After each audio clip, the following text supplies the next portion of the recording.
Kosovo, Serbie, pareil, le Congo, être à l'ordre du jour, le Rwanda. Le Rwanda est entré au Congo. Terrible, une guerre.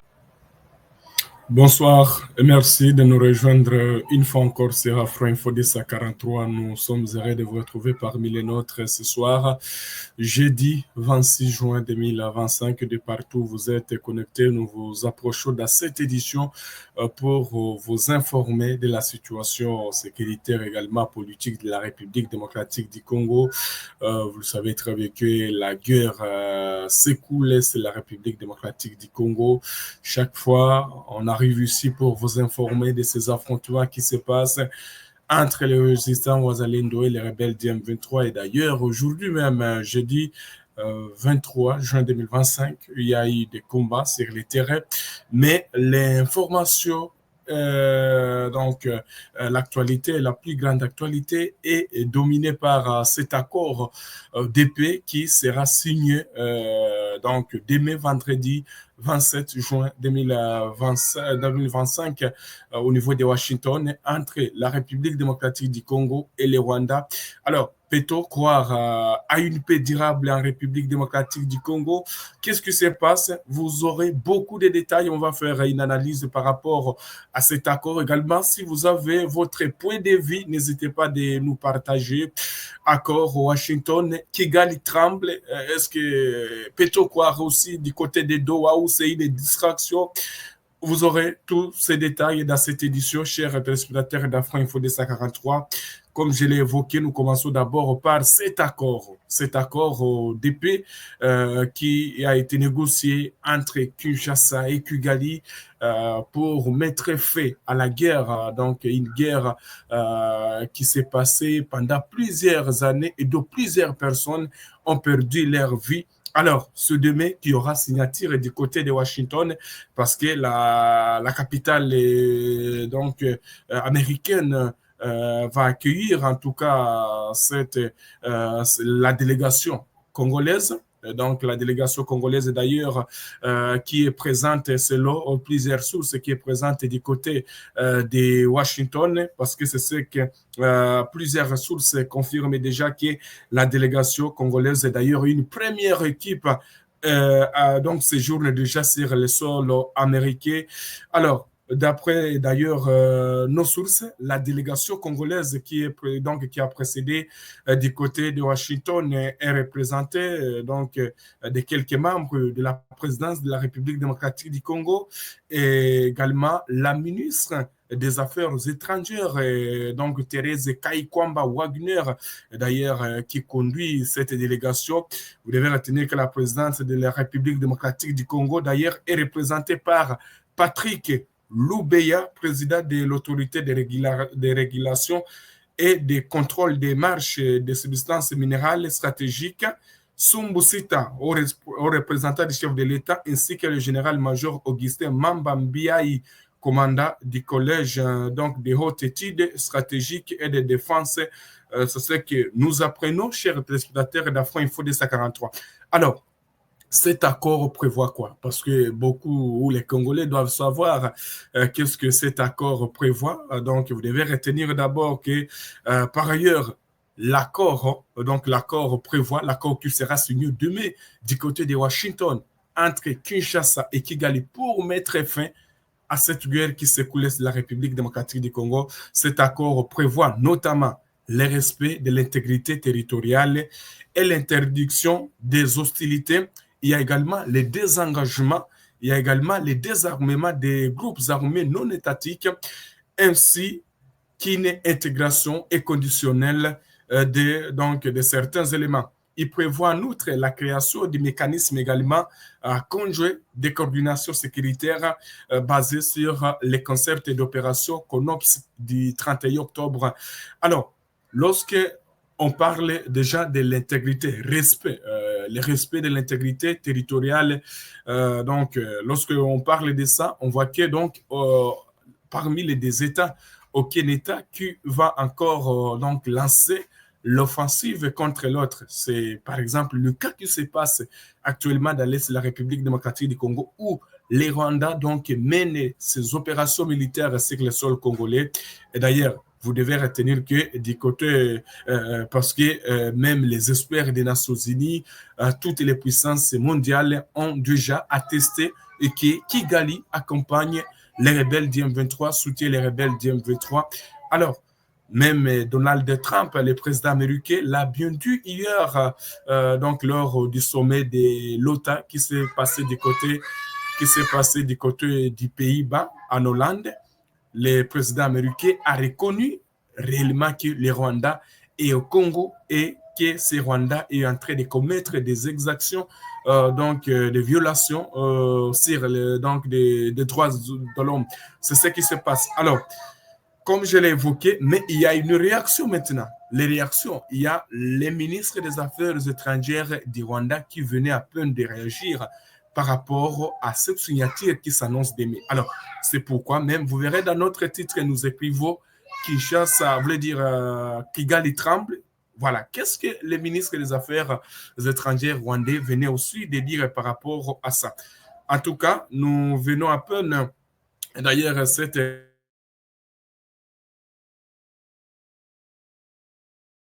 dément toute mention des retraits militaires dans l'accord de paix qui sera signé ce vendredi 27 juin 2025. Alors, vous devez retenir, alors que la signature de l'accord de paix RDC-Rwanda est prévue ce vendredi, donc ce vendredi 27 juin 2025 à Washington, les ministres rwandais, et là nous citons donc le ministre rwandais des Affaires étrangères, Olivier Nduhungirehe, qui affirme que les documents ne contiennent aucune mention d'un retrait des troupes rwandaises ni des mesures défensives de Kigali. Dans un tweet, donc Singla, il rejette les informations publiées par Africa Intelligence qualifiées donc de non informées.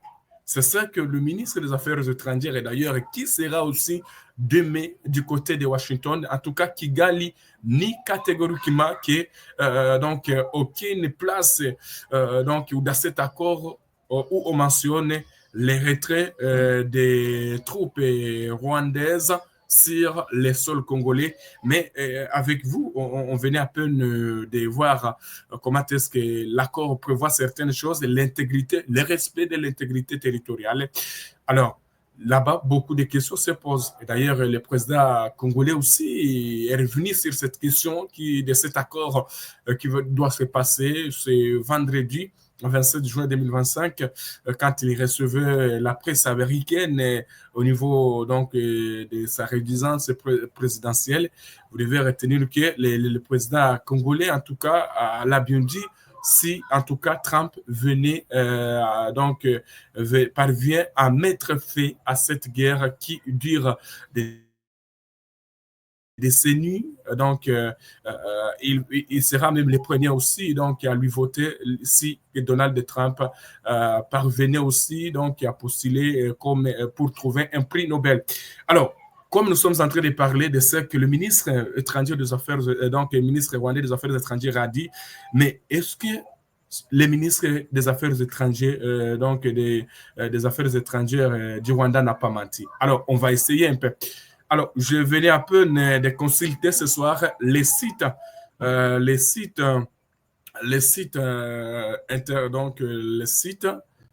du média qu'on appelle Africa Intelligence.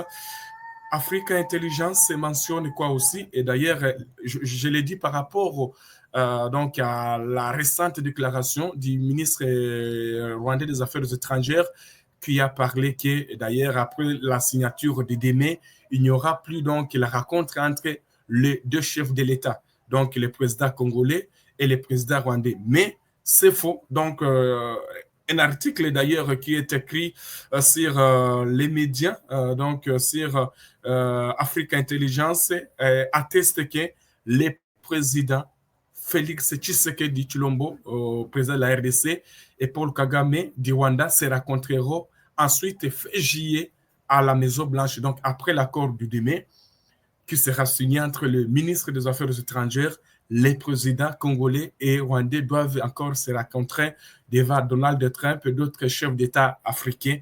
Mais c'est donc le ministre des Affaires étrangères, Olivier Nduhungirehe, l'a dit sur son compte X que c'est faux. L'accord de Démé, donc la signature de Démé, c'est la dernière signature.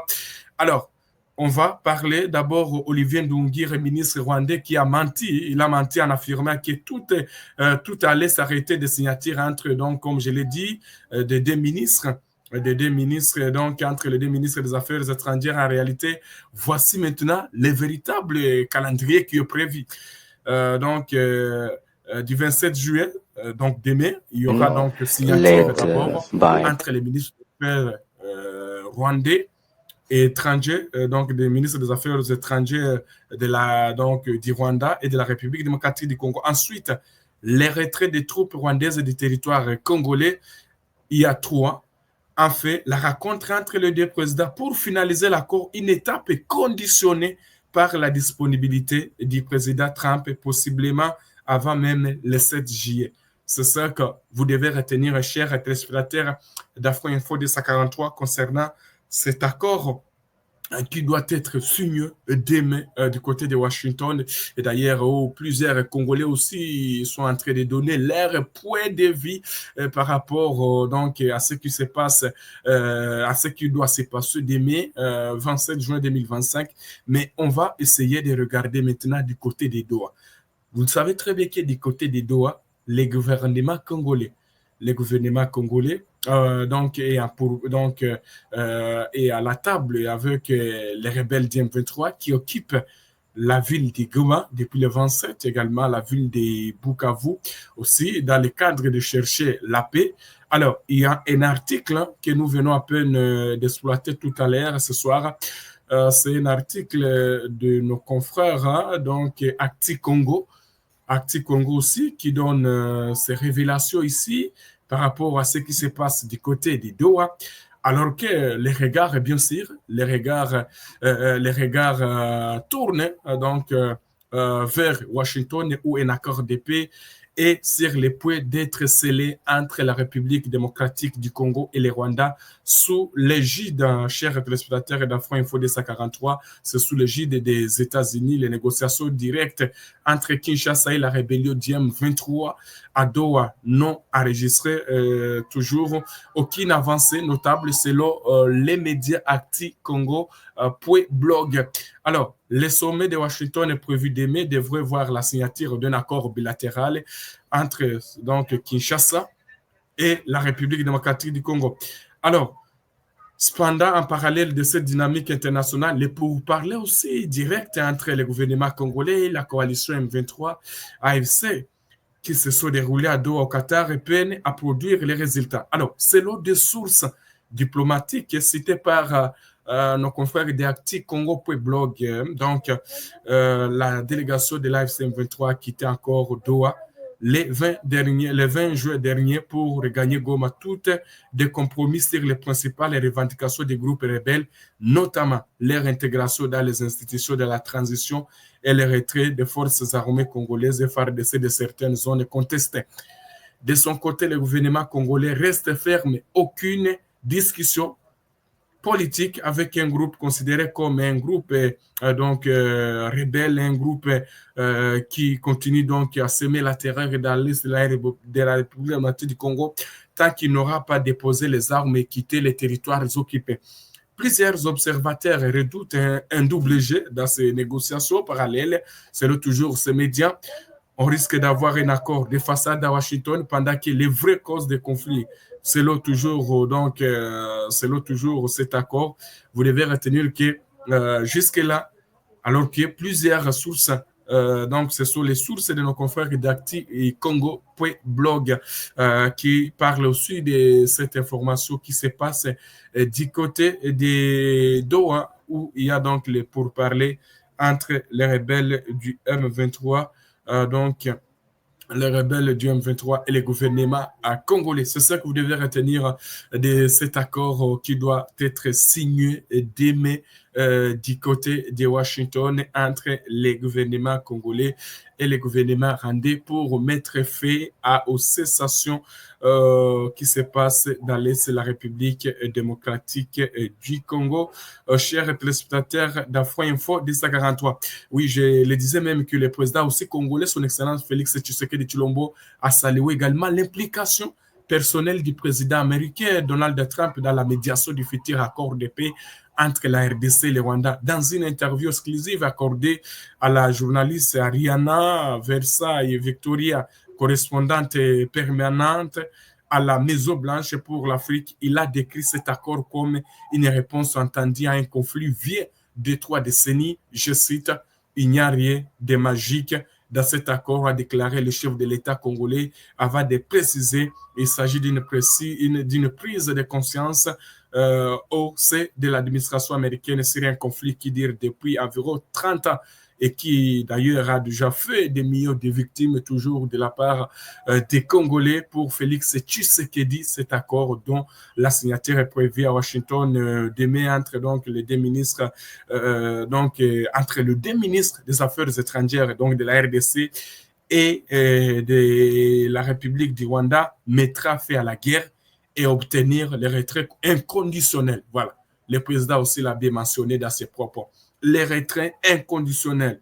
Donc, l'accord qui doit être signé permettra donc qu'on mette ou qu'il y ait donc la fin de cette guerre et les retraits inconditionnels, chers téléspectateurs des groupes armés. Mais selon lui, les causes du conflit vont au-delà de la seule dimension militaire. Il faut aussi résoudre cette guerre qui est fondamentale, une guerre économique, a-t-il insisté. C'est le président toujours congolais qui recevait la presse américaine. Alors, il a rappelé qu'à son arrivée au pouvoir en 2019, il avait mené une initiative diplomatique en direction des pays voisins.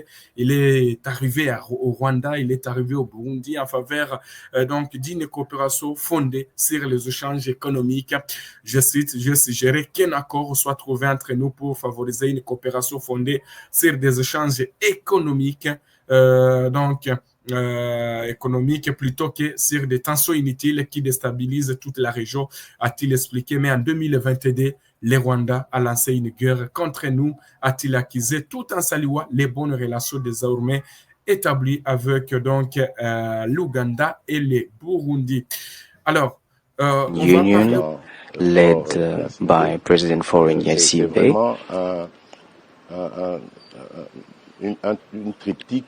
Well, this is something that's progressing very well, and now we are at the point of the principal agreement.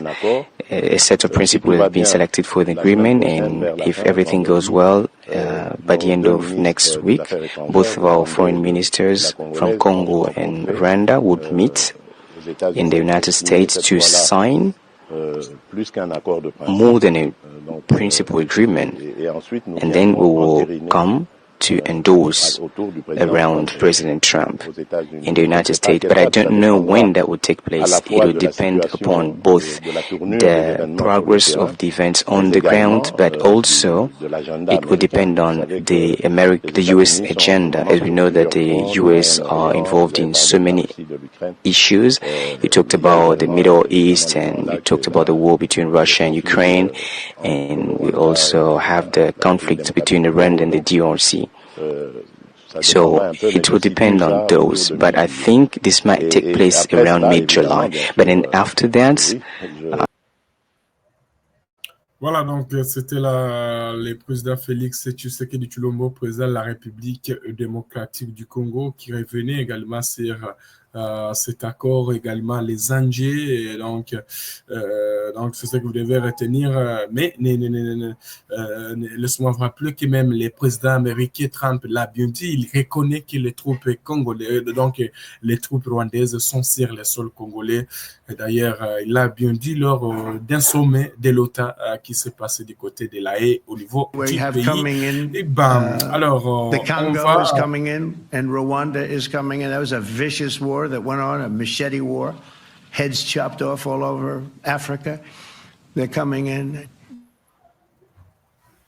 Voilà, donc c'était là le président américain Donald Trump qui revenait sur cet accord qui doit se passer demain entre Kinshasa et Kigali pour qu'il y ait le retour de la paix, même si donc le ministre rwandais est en train de dire qu'il n'y a pas une, donc, quelque part où on mentionne le retrait de leurs troupes sur le sol congolais. On attend, wait and see, disent les Anglais. Alors, on va poursuivre cette session de vos nouvelles et on va se rendre maintenant sur le terrain. C'est jeudi 26 juin 2025. Les lignes de front ont pu bouger seulement dans le territoire de Rutshuru, plus précisément dans la chefferie de Bwito, dans l'axe de Mouchababwe, où les rebelles du M23 ont tenté d'attaquer les résistants Wazalendo. Les Wazalendo n'ont pas tardé à riposter. Si vous nous avez bien suivi dans la première édition, nous sommes revenus sur cette situation qui s'est passée du côté de Rutshuru. Également, sur les lignes de front du Sud Kivu, il n'y a pas eu d'affrontement, donc le calme est revenu. Espérons qu'on va revenir demain pour vous parler de cet accord ou d'autres informations qui doivent se passer sur les lignes de front. À tous et chacun, nous vous souhaitons de passer une excellente journée.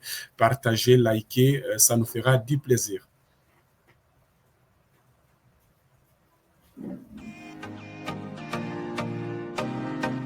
Bienvenue parmi les membres d'Afro Info 243, où votre soutien non seulement apprécié, mais crucial pour notre émission. Votre contribution nous permet d'améliorer la qualité de nos services, vous assurant ainsi une expérience optimale. Nous sommes également très intéressés par vos préférences. Parmi les emojis proposés, n'hésitez pas à nous indiquer celui qui vous parle le plus. Ils ont été classés du moins préféré au plus favori. En fonction des avantages liés à vos adhésions, l'emoji de votre choix sera affiché à côté de votre nom dans la série des commentaires pendant la vidéo en direct.